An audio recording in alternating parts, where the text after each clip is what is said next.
बिस्मिल्लाहिर्रहमानिर्रहीम। अस्सलाम वालेकुम नाज़रीन, गवादर की तारीख में मंशियात की सबसे बड़ी खेप को नजर आतिश कर दिया गया।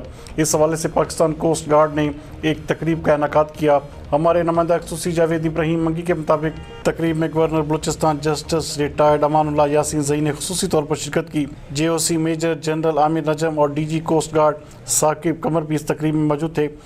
इस मौके पर बात करते हुए गवर्नर बलूचिस्तान का कहना था कि पाकिस्तान कोस्ट गार्ड्स मुल्क की एक अहम फोर्स है और पाकिस्तान कोस्ट गार्ड ने मुल्क दुश्मन अनासर और मंशियात की रोकथाम में हमेशा काबिल तारीफ़ कारकर्दगी का मुजाहरा किया है।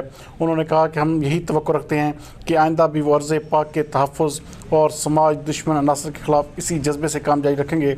जबकि मेजर जनरल आमिर नजम का कहना था कि बेहतरीन कारकर्दगी पर कोस्ट गार्ड्स के मेहनती अफसरान और जवानों को मुबारकबाद देता हूँ। जबकि उनका मज़ीद कहना था कि वालिदैन की हैसियत से हमें अपने बच्चों पर निगाह रखना है। तकरीब में स्कूल के बच्चों ने मंशियात के ख़िलाफ़ टैबलोज़ और स्टेज ड्रामे भी पेश किए।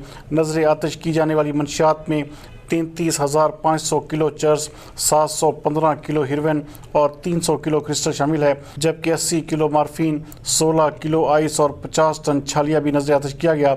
जबकि 20,000 इंडियन गुटका, 4600 बोतलें शराब और बियर्स भी तलब कर दिए गए। तलब शुदा मंशियात की मालियत $1.36 अरब के लगभग है।